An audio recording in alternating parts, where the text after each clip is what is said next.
Listen, I totally get that you met your husband when he didn't have two nickels to rub together, and y'all have been happily married for years, and you rode off into the sunset and lived happily ever after. I understand that when you and your husband met, he was broke and you put him through college, and now you guys are living your best life together and everything worked out well.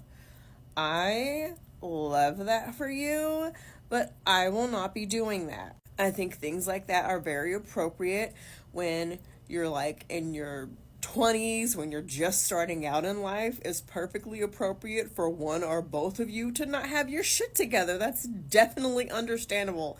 Hell, even early 30s with the way this economy is going. But to give that advice to women after a certain age to just be open to every guys who are not financially stable, I think is absolutely insane. When I hear stories of women who built their husbands from the ground up, I often worry and I'm concerned for them, and I always wonder if they had a prenup or anything to protect them. And all of these success stories of, you built the man from the ground up and you did all this stuff for him, those are exceptions to the rule. I, in my lifetime, have met several women with these I built him from the ground up stories, and they present them as these just whimsical, beautiful Disneyland-like stories. But upon further investigation, getting to know these women, their husbands are fucking insufferable. Their husbands have this attitude of just tolerating them. They just can't stand them because these men are fucking jealous of you. They resent you. They will wring you dry of all your resources and then resent you for fucking doing it. There is also an increased risk of infidelity in these situations. I have heard the stories time and time again because the average man who is in his right mind is not going to want to be with his mother romantically. Your mommy who's paying your phone bill for you, helping you get your resume in order. And again, I don't... have y'all ever dated a broke man before? I'm not too proud to admit to some of the idiotic shit that I've done in my past. I've dated a few broke men before. And this is not to be confused with me shaming people for going through a hard time in this ridiculous ass economy, because I have most certainly gone through a hard time or two, and we are all one emergency situation away from being right back in a hard time. However, I've said this and I'll stick by it, and I'm also not saying you gotta be rich to fall in love. That would be fucking stupid. But what I am saying is, if you are unable to take care of yourself, your priorities need to be getting shit back together. But I've dated broke men before, and it was a lot of resentment, a lot of jealousy, a lot of hateration in the dancery. If I would get a promotion or something good would happen for me, a lot of backhanded compliments.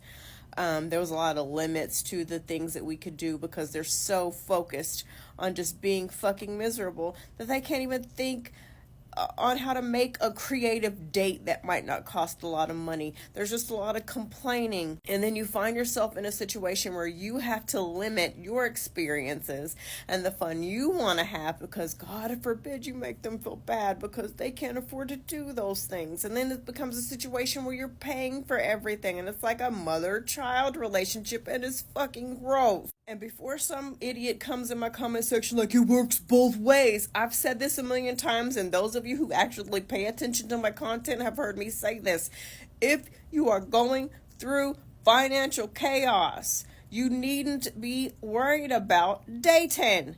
You need to be worried about getting your shit back in order. I've said this time and time again. As women, I feel like I said, you don't have to be rich, but what I'm saying is, if you're worried about how am I going to pay the lights, you are more than likely to get with somebody just so you can have somebody help you pay the light bill, and they won't even be a quality person because you're so focused on, I'm tired of paying these bills by myself, I don't know what I'm going to do. I've seen so many women get into bad, horrible, sometimes abusive relationships because they just want somebody to pay rent with them. They want somebody to share an apartment with them. And then when I suggest, why don't you go through the vetting process, do the proper paperwork, background checks, and get a roommate? Well, I don't trust women. I don't know these women.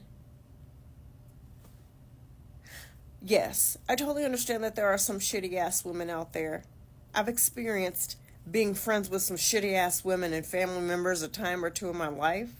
I get that, but you are more likely to be harmed by a man that you are in a romantic relationship with. Just putting that out there. Y'all be joking about the Golden Girls and don't even want to do that shit for real. We've all experienced women who've been jealous of us. There's been stories in the news, unfortunately, of jealous friends who have completely gotten rid of someone they were envious of. I understand that. Some of you might have had a friend who flirted with your boyfriend or wound up in a relationship with your boyfriend or stole from you or talked shit about you. But again, statistically, you have a higher chance of harm being brought to you being in a romantic relationship with a man. But anyway, y'all don't want to hear me. Y'all just want to dance. So back to the video. I will stick by this. It's a hill I will die on. There's nothing wrong with falling in love and wanting to be in a relationship or anything like that. People always tell me that there's nothing wrong with being in a relationship. I know! But fall in love. But use your head. Use your head, okay? We as women gotta be smart, okay? The things that happen to us are not our fault, okay? However, please don't take this the wrong way. A lot of the situations that we find ourselves in can be avoided if we use our heads and not so much this. I'm just saying.